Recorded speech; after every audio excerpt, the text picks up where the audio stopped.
কোরআনকে ইজ্জত করে মানুষ কেমন করে আল্লাহর ওলি হয়ে যায়, একটু খেয়াল করলে শুনতে বসতে বুঝতে পারবেন। কোরআনকে ভালোবেসে, কোরআনকে পড়ে অধ্যয়ন করে, কোরআন ইজ্জত করে মানুষ কেমন করে আল্লাহর ওলি হয়ে যায়। একটা ছোট্ট এক্সাম্পল দিয়ে, মেসাল দিয়ে আমি আমার বক্তব্য শেষ করব। আমার ভাইয়েরা, বিশ্বর হাবিব একজন মৎখর ছিলেন, এত বড় মৎখর ছিলেন, মদের আড্ডায় দিতেন, হেলে তুলে মদ খেয়ে তারপরে গভীর রাত্রিতে বাড়িতে যখন ফিরতেন, মা ডেকে ডেকে বলতো, বাবারে আমার কলেজের টুকরা ধন, বিশ্বর হাবিব তুমি এত রাত্রি মদ খেয়ে মাতাল হয়ে বাড়িতে ফেরো, আমি মা জননী অশান্তিতে ভুগি, তোমার কি একটু লজ্জা হয় না অথবা ভয় হয় না? বিশ্বর হাবিব বলে, মা গো, আমার একটা নেশায় পরিণত হয়ে গেছে। বন্ধুরা সবাই মদের আড্ডা যায়, মদ খায়, নেচে নেচে হেলে হেলে দুলে দুলে বাড়িতে এসে মাতাল হয়ে পাগল হয়ে যায়। আমি ওই মদ না খেতে পেরে আমি তো পাগল হয়ে যাব।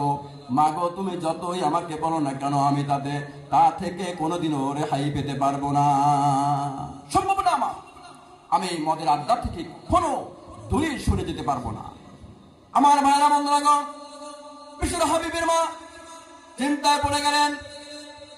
একটি মাত্র সন্তান 10 মাস 10 দিন পেটের মধ্যে ধারণ করে লাথি মেরেছিল, কান্না করেছিল, খাইতে পারছিল না, খেতে বসেছিল, লাথি মেরেছিল, আবার উঠে দাঁড়িয়েছিল।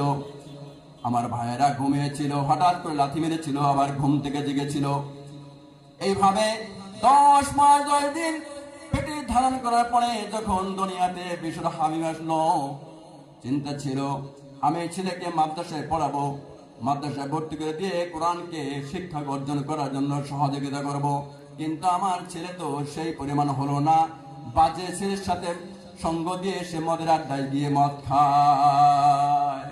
নাউজুবিল্লাহ বলুন, বলুন নাউজুবিল্লাহ। আমার ভাইরা বন্ধুরা,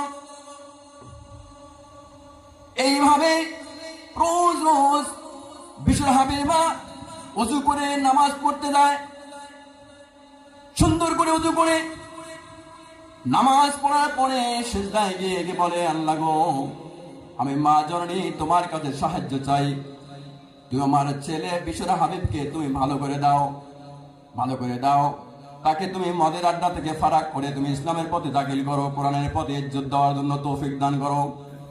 এইভাবে সিজদা দিয়ে কাঁদতে কাঁদতে হঠাৎ করে আল্লাহ বলে, বিশ্বর হাবিবের মা, তোমার দোয়া আমার দরবারে কবুল হয়ে গেছে, বলুন সুবহানাল্লাহ। বিশ্বর হাবিবের মা, তোমার দোয়া আমার দরবারে গ্রান্টেড হয়ে গেছে, যাও আর বিশ্বর হাবিব কাল থেকে মদের আড্ডায় যাবে না।